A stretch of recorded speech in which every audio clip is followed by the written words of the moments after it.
Hello, clever people, and welcome to my review for The Lovebirds. So The Lovebirds is a new movie with Kumail Nanjiani and Issa Rae, and it was actually directed by the person who did The Big Sick with Kumail Nanjiani as well, so that they came back together again. And this one follows the story of a couple that have been dating for about 4 years, and they are in a very rocky place in their relationship.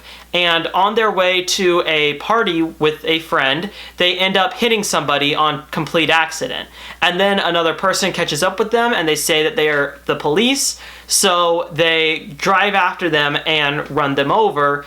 But the thing is, he leaves, and they realize he probably wasn't a cop. So the two of them get out, and now their car is there, and they're standing in front of a dead body, and then soon enough there's another couple that comes by and picks up a phone and tries to call the cops, and then they're on the run. I think a much easier way to sum up this movie is that it's like Queen and Slim, but it's a comedy.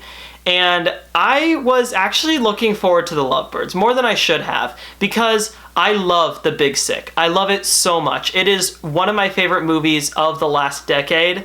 It's so sweet, it's so entertaining, it's endlessly rewatchable, and it's a movie that I definitely want to keep on revisiting in my life. I think it's just such a great movie about love while also being so funny, and I think that there's not really a person out there who would dislike The Big Sick. It's really a movie that appeals to everyone but never feels pandering by appealing to everyone, which is so difficult to do. So for that reason, I was looking forward to this because Kumail Nanjiani was returning and working with the same director. And even though the premise did seem kind of stupid and the trailers did seem kind of stupid, I was still looking forward to it. And unfortunately, I shouldn't have been. The Lovebirds is not a terrible movie. I wouldn't even say that it's a bad movie. I think that it's just okay. There are good things in it for sure. But there are also a lot of negative things that outweigh the good things by a lot. I'll start off with the positive about this movie. Kumail Nanjiani and Issa Rae, I think, work in terms of doing their own respective roles, and I think their chemistry works pretty well too. I think at times it was a little hard to get a sense of them as a couple, and I think that that's more due to the screenplay, but the chemistry that they shared was pretty good, and honestly, in a movie with a better screenplay, I would love to see these two work together again.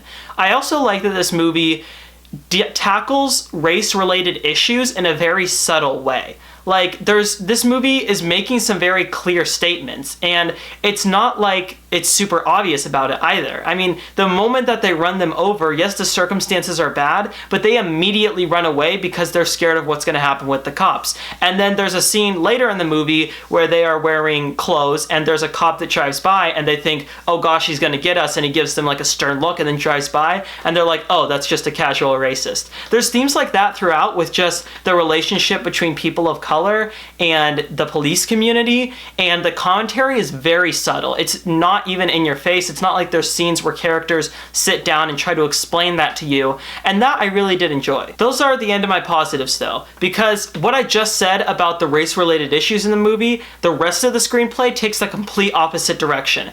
Every single joke is explained to you. I remember a scene in the trailer where there's a bunch of people and they're sitting in a big auditorium with people who have masks, and then they say, oh, unmask yourselves. So they take their masks off, and then they look around and no one else did, and then Kumail Nanjiani says something like, oh, nobody else took off their masks. And the thing is, the joke is there. You don't need to explain the fact that nobody else took off their masks. Saying it does not make it any funnier. And on top of that, the way that this movie presents its jokes is also really terrible. So basically, the right way to tell a joke in a story, as far as my understanding and the way I enjoy jokes being told in movies, is that they are simultaneous with the plot. The plot is moving forward consistently, and something funny happens as a result of conflict or drama within the movie. I really like it when movies can do things like that, and I think The Big Sick was a great example of those kind of jokes. However, The Lovebirds very much was not.